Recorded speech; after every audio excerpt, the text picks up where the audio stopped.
El pasado 31 de mayo, la Sala Regional Jalapa del Tribunal Electoral del Poder Judicial de la Federación llevó a cabo la presentación del libro Violencia Política contra la Mujer, una realidad en México, de la autoría del maestro Rafael Elizondo Gasperín.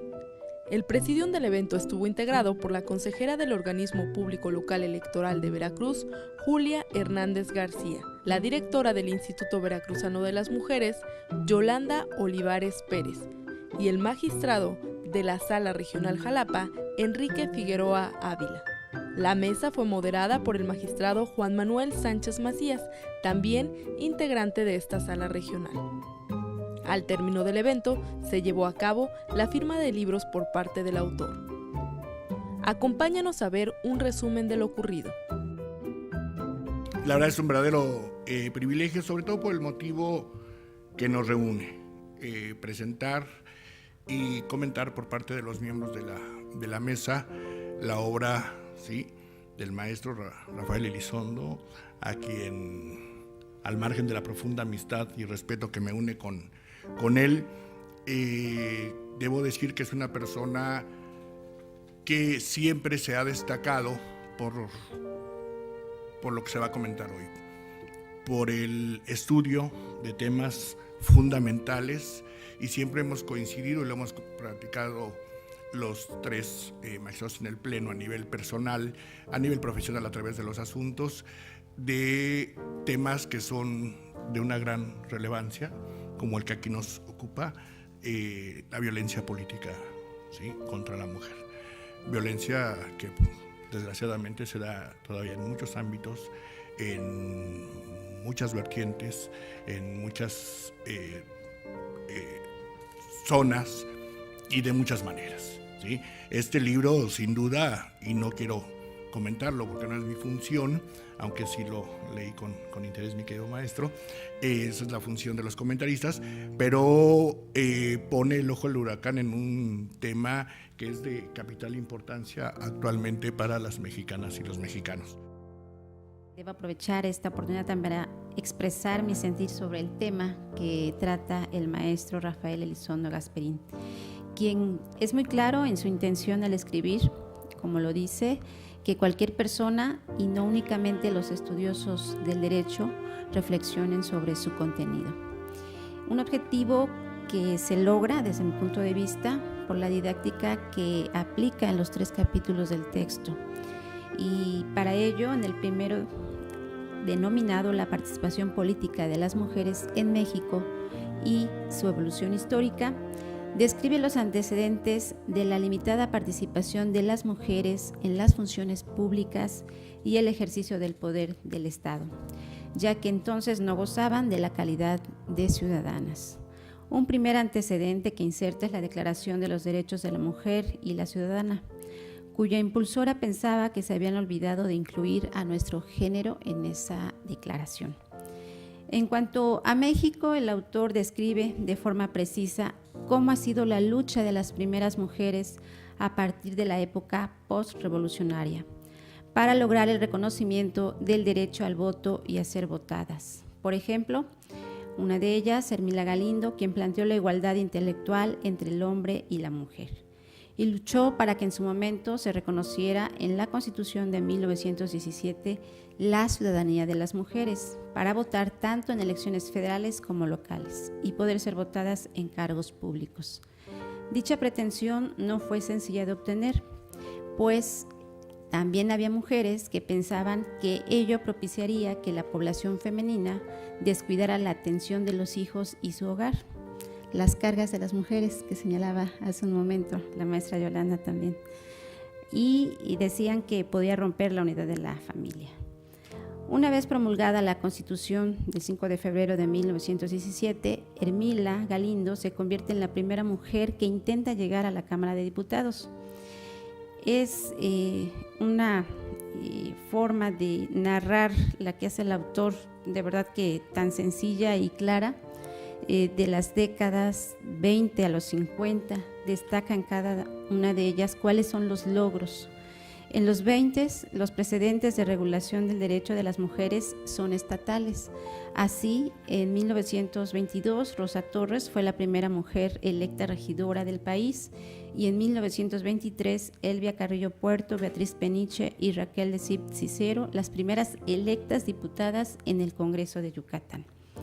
En los 30 surgen nuevas agrupaciones, ahora un Frente Único Pro Derechos de la Mujer, que exigían elevar el derecho del voto de las mujeres a nivel constitucional para que fueran partícipes de las decisiones del Estado.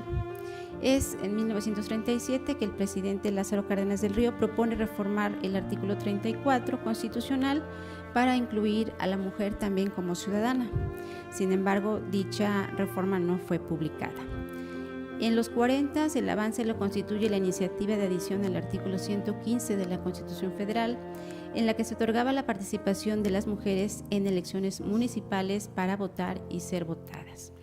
En la década de los 50, en específico, como sabemos, en 1953, se reforman los artículos 34 y 115 de la Constitución Federal. Se consuma en ese momento la lucha de las mujeres de contar, yo diría formalmente, con la igualdad de derechos político-electorales que los hombres. Sería en julio de 1955 cuando las mujeres acuden por primera vez como electoras a las elecciones federales y también como candidatas. Lo anterior creo que marcó el inicio de una nueva lucha de las mujeres. Ahora el ejercicio efectivo del derecho a ser candidatas y en su oportunidad a integrar los órganos de representación popular. Coincido con el autor en su comentario final. Sí se ha logrado mucho hasta el momento, pero sigue siendo una tarea fundamental la sensibilización de la sociedad en su conjunto. De esto platicábamos con la compañera maestra Yolanda, con los magistrados. Creo que se ha avanzado y al día de hoy la paridad, la integración de mujeres, por ejemplo, en los ayuntamientos del estado de Veracruz, pues han generado diversos casos, algunos denunciados, algunos visibles, algunos no, desafortunadamente.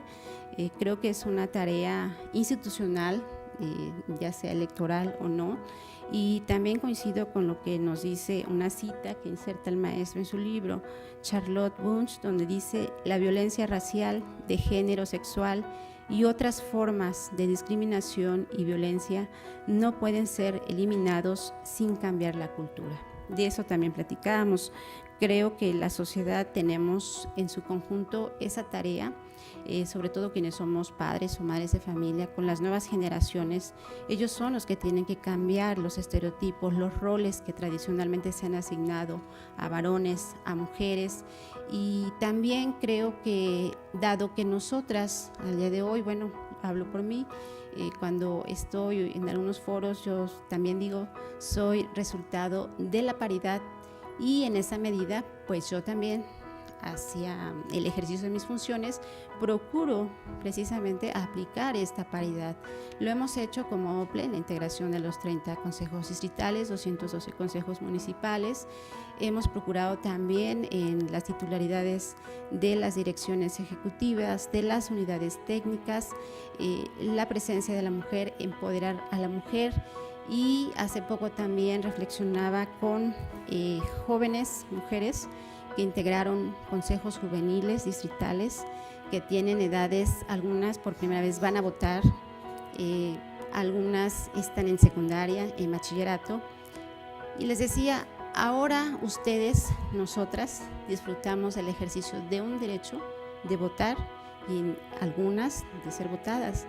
Pero esto es gracias a la lucha de mujeres, como se describe en los capítulos de esta obra. De mujeres que han emprendido la lucha, lo han logrado, y nos queda a nosotros, a quienes integramos las autoridades o incluso en algún otro rol, pues el seguir pugnando por el ejercicio libre de estos derechos que ya se han ganado, se han formalizado, pero su eficacia, su ejercicio real, material, es la tarea que tenemos todos y todas. Y yo los invito a que lean el presente texto. Creo que para las mujeres que estamos insertas en la vida política, en la vida pública, debiera ser como un texto obligatorio para conocer cuáles son, qué nos precede y qué tenemos pendiente por hacer. El tema de violencia política contra las mujeres, además de interesante, es coyuntural. El proceso electoral que vive nuestro país nos obliga a garantizar los derechos político-electorales de las mujeres. El autor inicia con un recorrido histórico de la reivindicación de los derechos políticos de las mujeres, donde señala, por ejemplo, la Declaración de los Derechos de la Mujer y la Ciudadana escrita por Olympia de Gouges en plena Revolución Francesa, la cual había olvidado a las mujeres en su proyecto de libertad e igualdad, claro, costándole esto la guillotina. También hace una reseña del movimiento sufragista en nuestro país, el cual se concreta como una demanda formal por parte de Hermila Galindo y Elvira Carrillo, quienes con el apoyo del gobernador de Yucatán, Salvador Alvarado, realizaron el primer Congreso Feminista en 1916. Y Hermila llegó más allá. Se presentó ante el Congreso Constituyente de 1917, solicitando el derecho de la mujer al voto, petición que fue desechada. Interesante el recorrido que nos hace el autor de los estados pioneros en reconocer el derecho al voto de la mujer, como San Luis Potosí y Chiapas, hasta el reconocimiento del voto a nivel nacional el 17 de octubre de 1953. Sin embargo, el derecho al voto activo no garantizaba el derecho a ser votada, por lo que se hizo necesario implementar acciones afirmativas en materia político-electoral, las cuales tenían como fin corregir y compensar la desigualdad en el ámbito político. Es pertinente señalar que tales acciones tuvieron cabida en nuestra legislación electoral en razón de la implementación de la Convención sobre la eliminación de todas las formas de discriminación contra la mujer, que nace en 1981, y otros tratados internacionales que había suscrito México y debía cumplir. Fue así que en la reforma electoral del año 2002, en el COFIPE, se incorpora la obligación de los partidos de postular formalmente una cuota de género en su registro de candidaturas a diputaciones y a senadurías, que en ningún caso incluirían más del 70% de candidatos propietarios de un mismo género. Fue en la reforma de 2008 cuando se estableció que el umbral de personas postuladas de un mismo género sería no más del 60 ni menos del 40% de un mismo género. Sin embargo, obligar a los partidos a postular a las mujeres como propietarias provocó en 2009, al inicio de la 61 legislatura, que un número importante de mujeres diputadas propietarias renunciaran para darle paso a su curul a un diputado hombre, a su suplente, lo que dio cuenta de que los partidos políticos utilizaron esta laguna legal para violentar el principio de equidad que tenía ya un avance con las cuotas. La reforma de 2014 representó el avance más importante para la participación política de las mujeres en pie de igualdad con la paridad de género expresado como un principio constitucional en el artículo 41. Asimismo, se estableció un porcentaje etiquetado de recursos públicos para la capacitación y empoderamiento político de las mujeres militantes de los partidos políticos. A partir de esta reforma, desde el Tribunal Electoral del Poder Judicial de la Federación, se han emitido resoluciones que han interpretado de manera garantista el principio de paridad, como la de aplicar este principio en las candidaturas de ayuntamientos, a pesar de que la Constitución no lo haga de manera expresa. Sin embargo, el principio pro persona señalado en el artículo 1 constitucional ha dado como resultado que la paridad fuera considerada desde la vertiente vertical y horizontal en las candidaturas de los ayuntamientos. Por supuesto, facultando a los órganos electorales a sancionar en caso de incumplimiento. De gran relevancia, señala el autor, y lo considero como un cambio paradigmático, fue la resolución del Tribunal Electoral del Poder Judicial de la Federación al facultar a los órganos electorales municipales que, una vez realizado el procedimiento de asignación de ediles de representación proporcional, integraran el ayuntamiento correspondiente de manera paritaria, es decir, con igual número de mujeres y de hombres.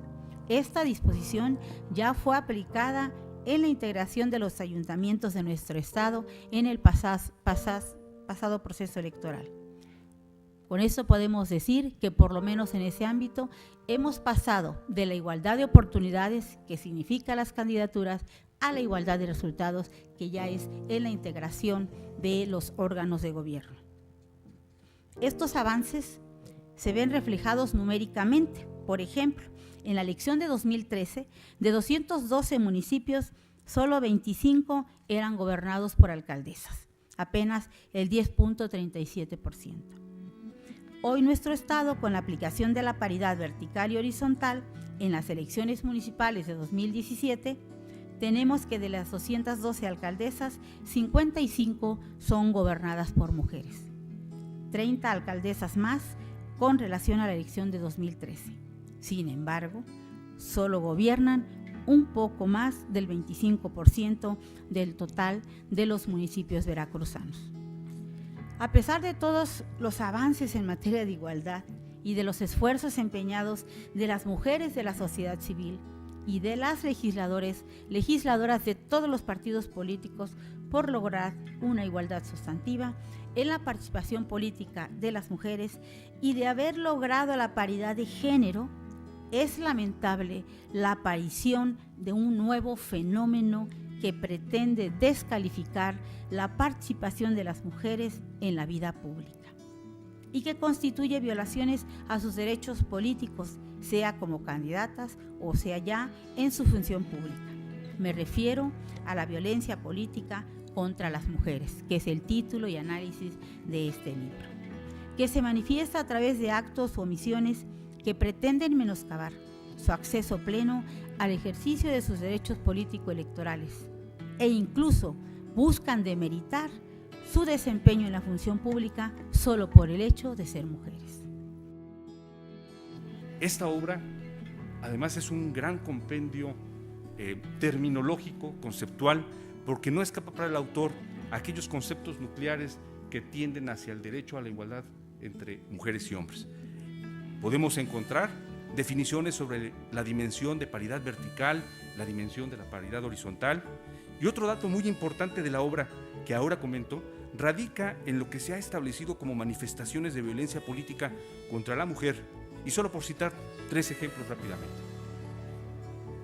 En el expediente de la Sala Superior del Juicio Ciudadano 370/2015, el autor advierte casos en donde la violencia política está dirigida incluso a magistradas electorales de un tribunal electoral estatal. En el expediente superior Juicio Ciudadano 1690/2016 acumulados, también se advierte caso de violencia política contra las mujeres porque a 9 meses de distancia de haber sido electas varias regidoras en el ayuntamiento de Oxux, Chiapas, no se les había tomado la protesta correspondiente. Otro caso paradigmático que se encuentra en esta obra es el de los expedientes de la Sala Superior Juicio Ciudadano 1773/2016 y su acumulado, en donde se advierte actos que ponían en peligro la integridad personal, así como la de algunos familiares y colaboradores de las víctimas de violencia política en razón de género. Ante esto, se ordenó la sustitución de la funcionaria en el cargo de la restitución de la funcionaria en el cargo de presidenta municipal, vinculando a diversas autoridades locales para que, en sus respectivas competencias, llevaran a cabo actos encaminados a garantizar el correcto desempeño del cargo y la seguridad de familiares y colaboradores. Finalmente, quiero decir que los casos de violencia política en razón de género no dejan de presentarse, y por eso yo quiero conminar a nuestro autor a que continúe con ese seguimiento, porque necesitamos de su pluma, necesitamos de su talento en la continuación de establecer las líneas más eficaces para erradicar la violencia política de género. Muy rápidamente, recientemente en esta sala regional se resolvió el expediente Sala Jalapa, Juicio Ciudadano 118/2018, en el que una ciudadana, específicamente la agente municipal de Santa María, Huamelula, Oaxaca, solicitó que se revisara la sentencia emitida por el Tribunal Electoral Estatal únicamente por cuanto hacía a las medidas de protección, medidas de satisfacción, de no repetición y supervisión del cumplimiento del dictado de la sentencia local que ya tenía a su favor. En pocas palabras, esta sala regional, allegándose del protocolo para atender la violencia política en razón de género y, por supuesto, también abrevando de la línea jurisprudencial de la Corte Interamericana de los Derechos Humanos, dictó una sentencia en donde, como medida de protección, ordenó la instrumentación de un operativo preventivo que garantizara que el funcionamiento del ayuntamiento se dé en condiciones de normalidad, además de que hizo extensiva las medidas de protección a los familiares y colaboradores de la víctima directa de la violencia política en razón de género. Como garantía de satisfacción, la elaboración de un resumen de la sentencia emitida por la Sala Regional y la traducción al chontal de Oaxaca y al zapoteco, al tratarse de las lenguas indígenas que se hablan en dicha comunidad. Como medida de no repetición, la impartición de un programa de capacitación a funcionarios municipales sobre derechos humanos, género y violencia política, a fin de evitar que en el futuro se repitan dichas conductas. Como medida de supervisión, se instruyó al Tribunal Electoral del Estado de Oaxaca que requiere informes mensuales a todas las autoridades vinculadas para que le dé un seguimiento puntual al contenido de dicha sentencia. Dicho en otras palabras, desde la academia, con la magnífica obra del maestro Rafael Elizondo Gasperín, y desde la labor jurisdiccional, no debemos claudicar hasta que quede erradicada la violencia política en razón de género. En conclusión, el autor me convence de que el panorama de la temática de violencia política en razón de género en nuestro país ha transitado por etapas desoladoras, pero también me convierte en su aliado cuando concluye que debemos seguir juntos, impulsando desde cada una de nuestras respectivas responsabilidades la resistencia, combate y erradicación de todo tipo de violencia contra la mujer.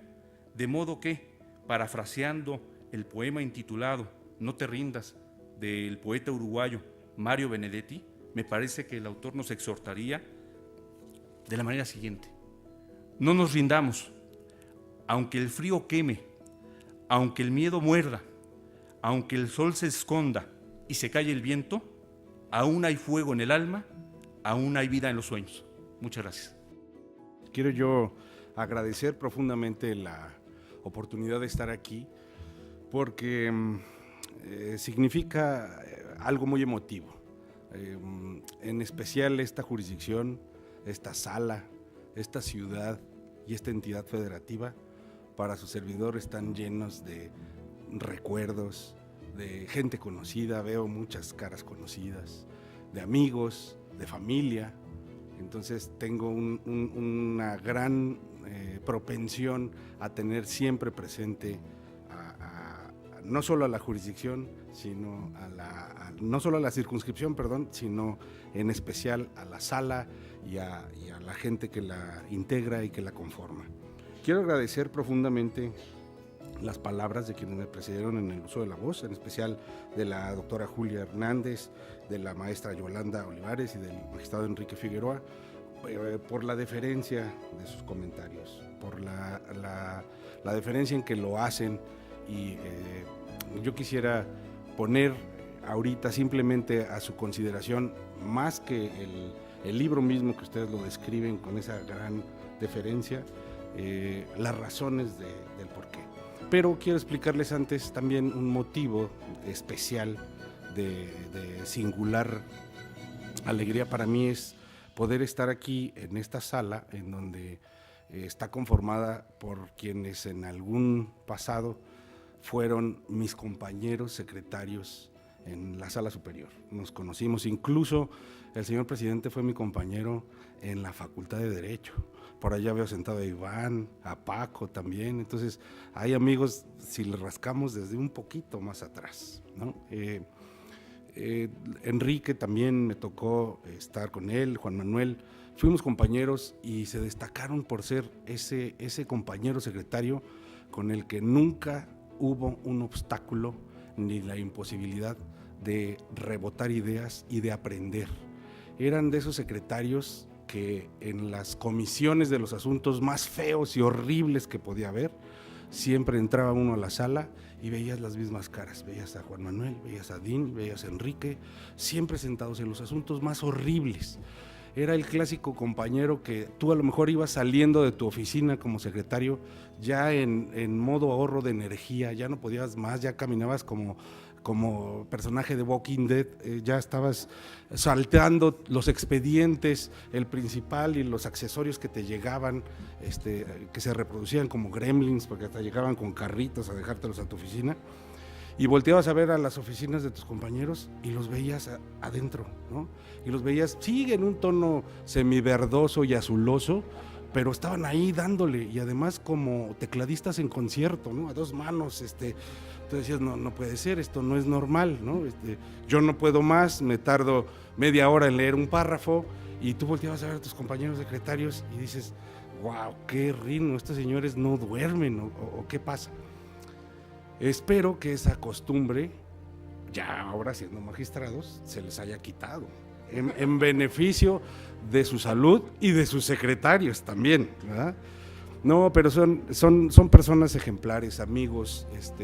Hoy déjenme decirles que la Sala Regional Jalapa es la sala con más carga de trabajo de todas, y mientras no modifiquen el sistema de justicia electoral, que está montado en un sistema federado en 5 circunscripciones plurinominales, en donde tienen distribuidas las cargas de trabajo, sí, para las elecciones federales, más no para las locales, eso no va a cambiar. Y la circunscripción que tiene más carga de trabajo ha sido esta.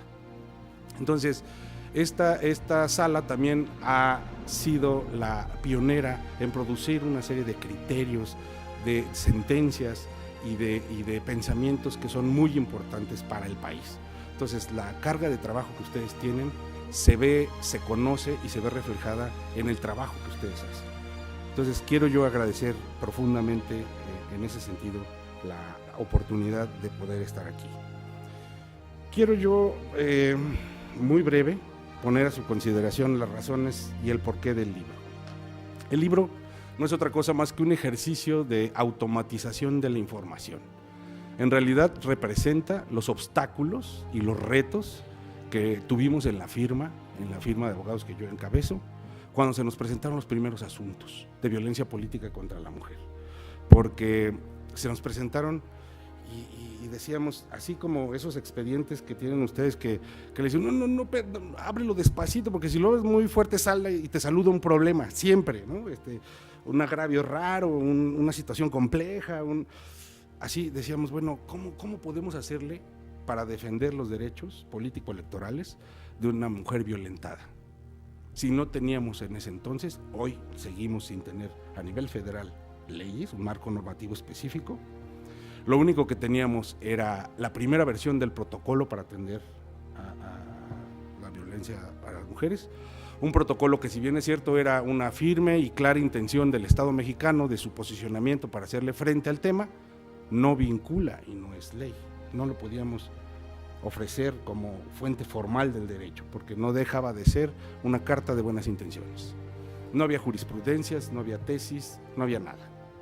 Entonces, ¿cómo podíamos hacerle? Las interrogantes para nosotros fue, ¿qué hacemos con esto? O sea, no podíamos omitir el cúmulo de irregularidades, la vulneración evidente a la esfera jurídica de derechos de esas mujeres, de esas personas, y cómo podíamos tutelarlo, cómo teníamos que acercarnos a las autoridades, qué teníamos que instarlas, cómo podíamos pedirles, quiénes eran autoridades responsables, cuáles eran las vías, qué teníamos a la mano.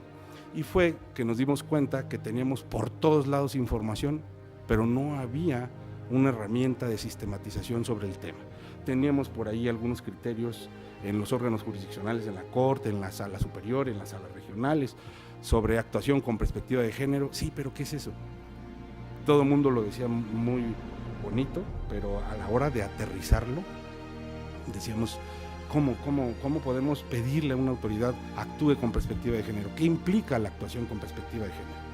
Entonces empezamos a darnos cuenta que era muy necesario para nosotros ordenar, mapear los procesos, ordenar la información y empezar a tener como un rumbo cronológico claro de actuación para poder intentar defender a las mujeres violentadas. Otro reto que tenemos enfrente es, en el caso de violencia política contra la mujer, la valoración de las pruebas. ¿Por qué digo esto? Porque no obstante en asuntos se nos ha declarado fundados los agravios y, por ejemplo, sobre todo en medios electrónicos se ha declarado la existencia de violencia política en Facebook, en YouTube, en Twitter, cuando lo hicimos valer relacionado con un proceso electoral y sus resultados, solicitando la nulidad de votación recibida en casilla, se nos exigió con el mismo rigorismo el requisito de la determinancia cuantitativa y cualitativa. Y entonces se nos complicó más. Honestamente, se nos pone una prueba imposible. Yo entiendo que no podemos dejar de exigir el requisito de la determinancia, porque es un requisito que está incluso previsto constitucionalmente. Pero por eso tenemos dos formas de acreditar la determinancia, cuantitativa y cualitativa. Si ya está declarada la violencia política con todos sus elementos y de manera cualitativa, exigir el cuantitativo. Cuando nos dijeron, sí está la violencia, pero mira, comparado con el número de likes que tiene o de retweets, con el número del padrón electoral, pues es imposible. Porque además la violencia política, cuando se baja a dispositivos móviles, se vuelve todavía más voraz. O sea, es imposible, agarra dimensiones impresionantes.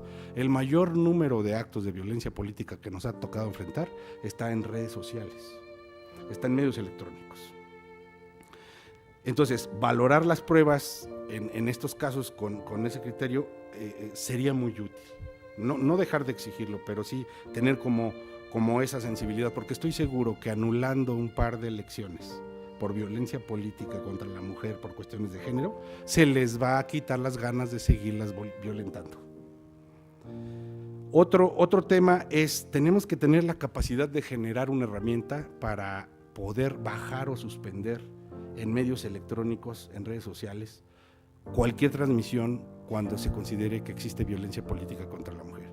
Así como existe la potestad para el Instituto Nacional Electoral en radio y televisión bajar o suspender los spots cuando sean contrarios a la ley, así también tener la posibilidad de bajar en medios electrónicos la transmisión de ese tipo de actos. Ha habido un par de criterios interesantes en donde ya se ordenaron a cuentas de Twitter suspender o bajar en determinados casos. Estamos construyendo y vamos hacia allá, pero falta todavía reglas claras y tenemos que seguir caminando hacia eso, porque nos ha tocado que nos han declarado víctimas de violencia, nos han declarado los agravios fundados, nos han otorgado medidas de protección y la información sigue en la nube. Incluso se acaba el plazo para el que fueron electas las mujeres y la información violenta sigue en la nube. Entonces tenemos que tener esa capacidad de, cuando esté plenamente acreditada, cuando tenga todos los elementos jurídicos sustentables, poderlo bajar. Otro reto que tenemos son las medidas de protección. Si bien es cierto, se ha construido mucho, se ha hecho mucho, las medidas de protección, sobre todo cuando las otorgan órganos terminales, que son los jurisdiccionales o los administrativos, las medidas de protección deberían de tener mucha más contundencia y ser más claros. Las medidas de protección tienen que decir quién, cómo, cuándo y dónde. El ejemplo que ponía ahorita el magistrado es un ejemplo de cómo se deben hacer y otorgar las medidas de protección, porque normalmente lo que se estaba haciendo es otorgar a la autoridad competente en el ámbito de sus atribuciones y funciones, y en lo que la autoridad asimila que le corresponde, se pierde un elemento que es importantísimo, que es la eficacia. Estamos hablando de un valor superior, de la integridad de las personas, de la seguridad de las personas. La eficacia es un elemento importantísimo para el otorgamiento de medidas de protección. Entonces, la contundencia en el otorgamiento de las medidas de protección es muy importante. Otro reto que tenemos enfrente es, tenemos que generar la posibilidad de ir creando un expediente público en donde todos aquellos casos en donde se hayan cometido actos de violencia política contra la mujer por cuestiones de género y estén así determinados en sentencias ejecutoriadas firmes, ya no impugnadas, cuando menos debemos de tener y de abrir un expediente público y de como acto público y notorio, todas las autoridades están obligadas a tomarlos en cuenta. ¿Por qué? Porque nos hemos percatado y estamos en litigios de varias personas que están buscando la reelección en sus cargos, han sido declarados violentos o violentas, han ejercido violencia pública contra la mujer, y no obstante se ha acreditado y se ha dicho es un hecho público, hasta ahorita y ha habido apertura de criterio, la lectura entre líneas es ¿qué tanto es tantito? ¿No? Sí fue, pero bueno, ya fue en el pasado, ya repuso su falta, no, a ver, una persona violentada, una mujer violentada políticamente por cuestiones de género, insisto, no es un número más, no es una mujer más, impacta y tiene un impacto mayor. Entonces, sí poder tener un expediente, una sensibilidad especial en estos temas. Y el otro reto es el mayor número de actos de violencia política que nos hemos percatado nosotros proviene de los propios partidos políticos. Entonces es increíble cómo a las candidatas, y así nos ha tocado, les entregan los papeles y va firmada una renuncia, por ejemplo, ¿no? Entonces, oiga, me están haciendo firmar una renuncia, pues no tiene por qué firmar una renuncia, pero es que si no, no meten mis papeles. O sea, eso es lo más elemental. Los peores trabas, obstáculos, chicanadas, ejemplos así para la universidad y para los alumnos nos han pasado en los partidos políticos. Nos cambian las notificaciones, nos esconden los actos, se desdicen, entonces hay que pensar si realmente el agotamiento de las instancias partidistas en los órganos de justicia, en los partidos políticos, está cumpliendo con su finalidad. Y quiero decirles que yo sí estoy plenamente convencido que lo que yo pueda hacer desde mi trinchera para legitimar los derechos de la mujer, en esa medida yo me encuentro legitimado como varón. Muchas gracias.